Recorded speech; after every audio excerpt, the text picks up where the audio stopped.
ఇస్రో మరో విజయాన్ని సాధించేందుకు రెడీ అయిపోయింది. ప్రతి ప్రయోగం కొత్త సాంకేతికత ఉండేలా మారుతోంది. ఇన్నాళ్ళు రాకెట్ అంటే కేవలం వాహనం మాత్రమే, కానీ ఈసారి అది ఒక ప్రయోగశాల. స్పేస్ డెబ్రిస్ అంటే చెత్త మాత్రమే, కానీ ఇస్రో చేతిలో అది ఇప్పుడు సాంకేతికమైన అక్షయ పాత్ర.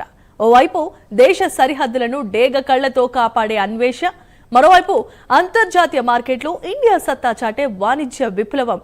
ఒకే రాకెట్, 15 ఉపగ్రహాలు, కోట్ల మంది భారతీయుల ఆశలను మోస్తూ శ్రీహరికోట నుండి నిప్పులు చిమ్ముతూ నింగికెరగడానికి మన పిఎస్ఎల్వి బాహుబలి సిద్ధమైపోయింది. అసలేంటి మిషన్ స్పెషాలిటీ?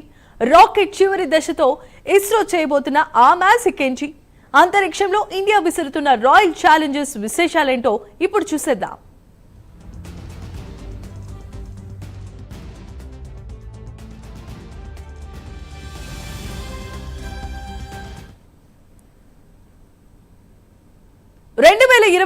జనవరి 12 ఉదయం 10:19 బంగాళాఖాతం తీరంలో శ్రీహరికోట సతీష్ ధావన్ స్పేస్ సెంటర్ మరోసారి దేశం గర్వించదగ్గ అద్భుతమైన ఘట్టానికి వేదికగా మారబోతోంది. భారతీయ అంతరిక్ష పరిశోధన సంస్థ కీర్తి పతాకాన్ని మరోసారి రెపరెపలాడించేందుకు సర్వం సిద్ధమైంది. ఆకాశ మంచులను తాకేందుకు, మేఘాలను చీల్చుకుంటూ దూసుకెళ్తుందుకు PSLV C-62 rocket launch pad పై టీవీగా నిలబడింది. ఇది కేవలం ఒక రాకెట్ ప్రయోగం మాత్రమే కాదు, అంతరిక్ష వాణిజ్యంలోనూ దేశ రక్షణ రంగంలోనూ సాంకేతిక పరిజ్ఞానంలోనూ భారత్ వేస్తున్న ఒక బలమైన అడుగు. ఈ ప్రయోగంలో వినియోగిస్తున్న వాహక నౌక ఇస్రోకు నమ్మిన బంటు. దశాబ్దాలుగా ఎన్నో విజయాలను తన ఖాతాలో వేసుకున్న సోలార్ శాటిలైట్ లాంచ్ వెహికల్ ఇది ఈ సిరీస్లో 64వ ప్రయోగం కాగా, ప్రత్యేకంగా పిఎస్ఎల్వి డిఎల్ వేరియంట్ ను వినియోగిస్తూ ఉండటం ఇది 5వసారి.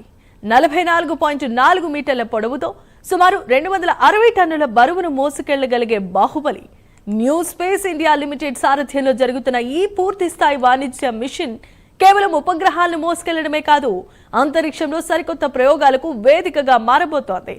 షార్ కేంద్రంలో మొదటి లాంచ్ ప్యాడ్ నుండి బయలుదేరుతున్న ఈ రాకెట్ నిర్ణీత సమయంలో భూమి నుండి పైకి లేచి నిర్దేశిత కక్ష వైపు పయనిస్తూ ఇస్రో సాంకేతిక పరిపక్వతను మరోసారి ప్రపంచానికి రుచి చూపించనుంది.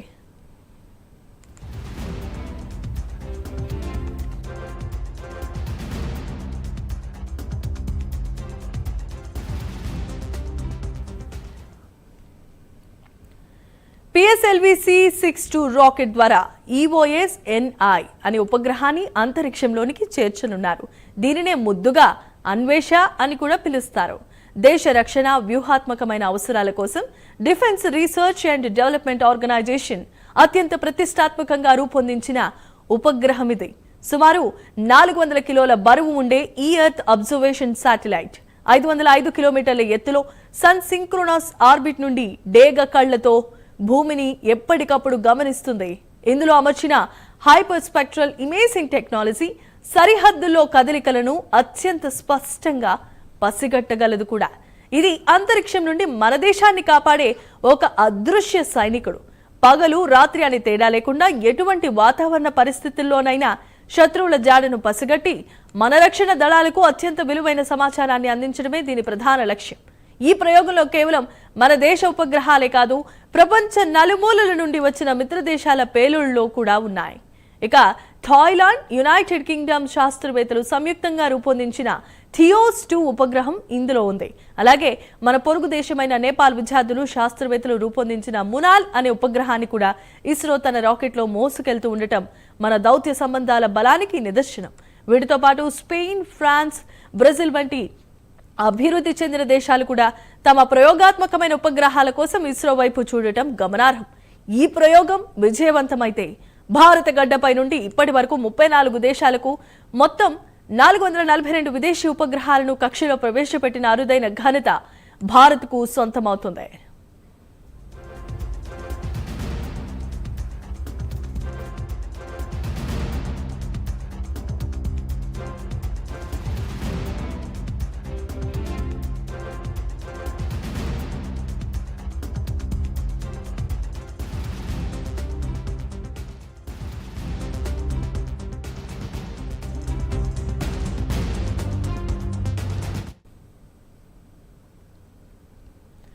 ఒకప్పుడు అంతరిక్షం అంటే కేవలం ప్రభుత్వ సంస్థలకే పరిమితం అనే భావన ఉండేది. కానీ నేడు ఆత్మనిర్భర్ భారత్ స్ఫూర్తితో దేశీయ ప్రైవేట్ స్పేస్ స్టార్టప్స్ కొత్త పుంతలు తొక్కుతున్నాయి. హైదరాబాద్ కు చెందిన ధ్రువ స్పేస్ వారి సిస్యూశాట్, డిఎస్యూశాట్, లచిత్, థైబోల్డ్ 3 వంటి ఉపగ్రహాలు, ఈవోఎన్ స్పేస్ ల్యాబ్స్ రూపొందించిన 502 గ్రాముల అతి తేలికైన మిరా ఉపగ్రహం, ఆర్బిట్ 8 వారి ఆయిలశాట్, ఇక లక్ష్మణ్ జ్ఞాన్పీఠ్ వారి సంస్కార్ షాట్ వంటివి భారతీయ యువ మేధస్సుకు దర్పణం పడుతున్నాయి. ఎంతో ఖరీదైన అంతరిక్ష ప్రయోగాలను తక్కువ ఖర్చుతో సాధించేలా మన స్టార్టప్స్ చేస్తున్న కృషిని ఇస్రో ప్రోత్సహిస్తోంది. ఈ చిన్న ఉపగ్రహాలు భవిష్యత్తులో ఇంటర్నెట్ ఆఫ్ థింగ్స్, వాతావరణ పరిశీలన, కమ్యూనికేషన్ రంగాలలో విప్లవాత్మకమైన మార్పులు తీసుకురానున్నాయి. ఇస్రో పెద్దన్న పాత్ర పోషిస్తూ ఈ అంకుర సంస్థలకు చేయూతనివ్వటం దేశ ఆర్థిక వ్యవస్థకు శుభసూచకం.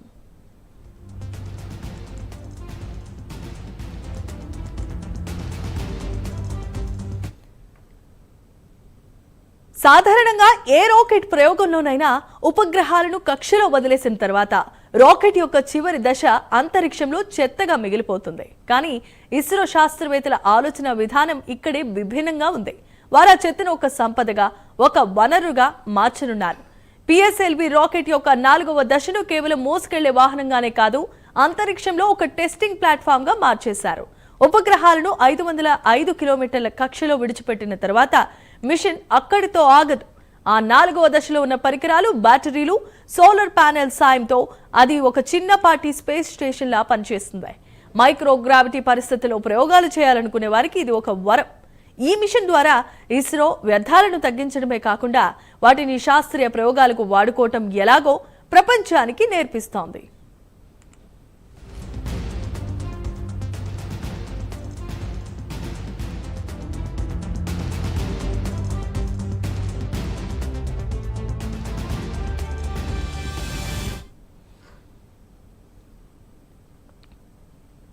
ఈ మిషన్లో అత్యంత ఉత్కంఠ భరితమైన క్లిష్టమైన ఘట్టం ఇదే. స్పెయిన్ దేశానికి చెందిన ఆర్బిటల్ పారాడైమ్ సంస్థ రూపొందించిన ఒక పరికరాన్ని పరీక్షించడం. సుమారు 6359 సెకండ్ల సమయంలో రాకెట్ 4వ దశను మళ్లీ మళ్లించడం, దాని వేగాన్ని తగ్గించి భూమి వైపుకు మళ్లిస్తారు. సాధారణంగా ఉపగ్రహాలు కక్షలోనే తిరుగుతాయి. కానీ ఈ ప్రయోగంలో ఉద్దేశపూర్వకంగా రాకెట్ దశను, అందులో ఉన్న స్పెయిన్ క్యాప్సూల్స్ ను భూ వాతావరణంలోనికి ప్రవేశపెడతారు.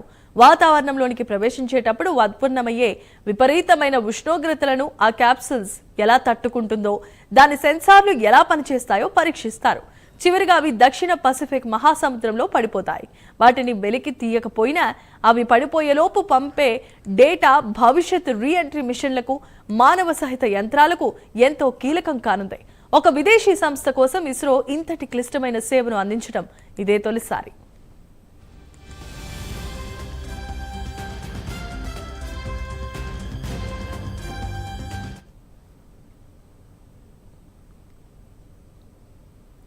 అంతరిక్ష ప్రయోగాలంటే కేవలం వేల కోట్ల ఖర్చుతో కూడుకున్న వ్యవహారమని ఒకప్పుడు అనుకునేవారు. కానీ ఇస్రో ప్రవేశపెట్టిన రైట్ షేర్ విధానం ఆ భావనను పూర్తిగా మార్చేసింది.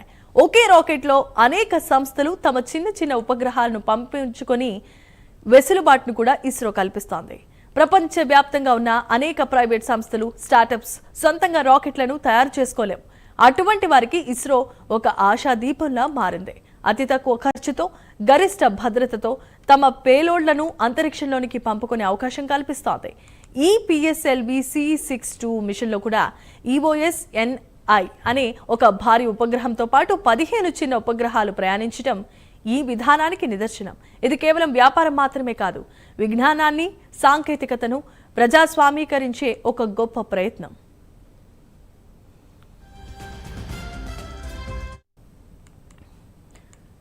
ఇస్రో అంటే కేవలం ప్రయోగాలు మాత్రమే కాదు, అది ఇప్పుడు దేశానికి లాభాలను తెచ్చిపెట్టే ఒక కామధేనువు. ఇస్రో యొక్క వాణిజ్య విభాగమైన న్యూ స్పేస్ ఇండియా లిమిటెడ్ సాధిస్తున్న విజయాలు అద్భుతం. 2024-25 ఆర్థిక సంవత్సరంలో NSIL ఏకంగా 3026 కోట్ల రికార్డు స్థాయి ఆదాయాన్ని ఆర్జించింది.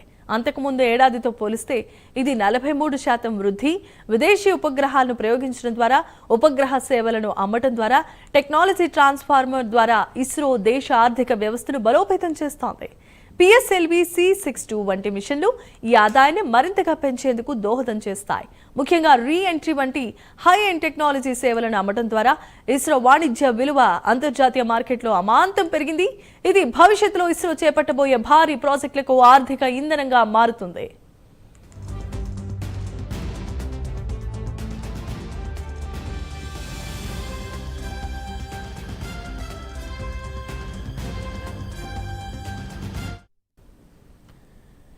నిజానికి ఇది ఇస్రోకు ఒక సవాలుతో కూడిన ప్రయోగం. గతేడాది పిఎస్ఎల్వి C61 మిషన్లో ఎదురైన ఒక చిన్న సాంకేతిక లోపం శాస్త్రవేత్తలను ఆలోచనలో పడేస్తుంది. కానీ ఓటమికి కుంగిపోవటం ఇస్రో డిక్షనరీలోనే లేదు.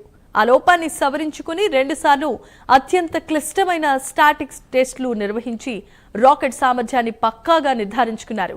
ఆ ఎదురు దెబ్బ నుండే రెట్టింపు కసిని పుణికి పుచ్చుకొని 2026 ప్రారంభంలో పిఎస్ఎల్వి C62 రూపంలో ఇస్రో ఒక బలమైన కంబ్యాక్ ఇస్తోంది. పడిలేచిన కెరటంలా పూర్వ వైభవాన్ని చాటి చెప్పేందుకు ఇస్రో సిద్ధమవటం శాస్త్రవేత్తల నిరంతర కృషికి అంకిత భావానికి నిదర్శనం.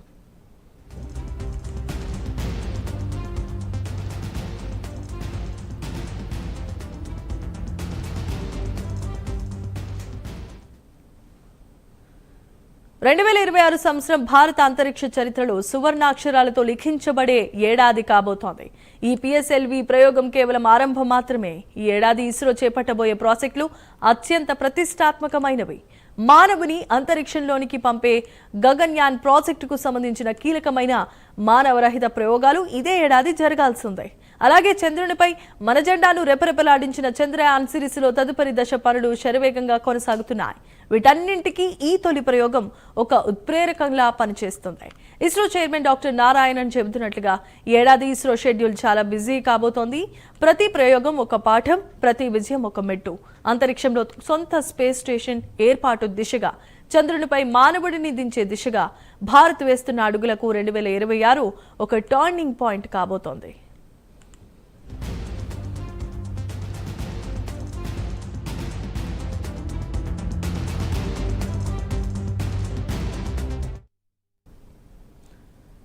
జనవరి 12న జరగనున్న ప్రయోగానికి సంబంధించి సాంకేతికంగా సర్వం సిద్ధమైందని ఇస్రో ప్రకటించింది. రాకెట్ అమెరికా, ఉపగ్రహాల పనితీరు, లాంచ్ ప్యాడ్ వ్యవస్థలు అన్ని తుది పరీక్షల్లో 100కు 100 మార్కులు సాధించాయి. పిఎస్ఎల్వి రాకెట్ను వర్క్ హార్స్ ఆఫ్ ఇండియా అని పిలవటంలో ఏమాత్రం అతిశయోక్తి లేదు. అది ఎప్పుడూ ఇస్రో నమ్మకాన్ని బొమ్ము చేయలేదు. అత్యంత క్లిష్టమైన మిషన్లను సైతం సునాయాసంగా పూర్తి చేయటం దాని అలవాటు. ఈ ప్రయోగం ద్వారా కేవలం ఉపగ్రహాలను పంపడమే కాదు, అంతరిక్ష వాణిజ్యంలో రీఎంట్రీ టెక్నాలజీని ఒక సర్వీస్గా అందించి ఇస్రో తన స్థాయిని మరింత పెంచుకుంటోందని శాస్త్రవేత్తలు గర్వంగా చెబుతున్నారు. పిఎస్ఎల్వి C62 రాకెట్ నింగిలోనికి ఎగిరే ఆ క్షణం కోసం దేశం మొత్తం ఎదురు చూస్తోంది. అది కేవలం మంటలను చిమ్ముతూ వెళ్లే యంత్రం మాత్రమే కాదు, అది మన దేశపు ఆశ, మన శాస్త్రవేత్తల త్యాగం, మన సాంకేతిక విజయ కేతనం. పిఎస్ఎల్వి C62 మిషన్ విజయవంతమై అంతరిక్షంలో భారత జెండా మరింత ఎత్తుకు ఎగరాలని మనమంతా మనసారా కోరుకుందాం.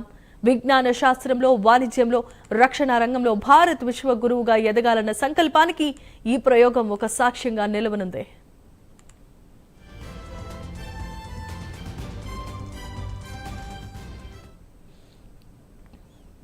చూసారుగా, ఇది కేవలం నిప్పులు చిమ్ముతూ వెళ్లే రాకెట్ ప్రయోగం మాత్రమే కాదు, ఇది నవభారత ఆత్మవిశ్వాసానికి నిలువెత్తు రూపం. సాధారణంగా ఆకాశంలో చెత్తను వదిలేస్తారు, కానీ మన ఇస్రో శాస్త్రవేత్తలు ఆ చెత్తను కూడా సంపదగా మార్చి ప్రపంచానికి కొత్త పాఠం నేర్పుతున్నారు. మున్ముందు మనం చూడబోయే గగన్యాన్, చంద్రయాన్ అద్భుతాలకు ఈ ప్రయోగమే తొలి అడుగు. ఆకాశమే మనకు హద్దు కాదు, అది మన ప్రగతికి ముఖద్వారం మాత్రమే. మన మువ్వన్నెల జెండా మరోసారి వినీలాకాశంలో సగర్వంగా ఎగరబోతోంది. ఈ చారిత్రాత్మక ప్రయోగం దిగ్విజయం కావాలని కోరుకుంటూ ఆల్ ది బెస్ట్ ఇస్రో. జై హింద్.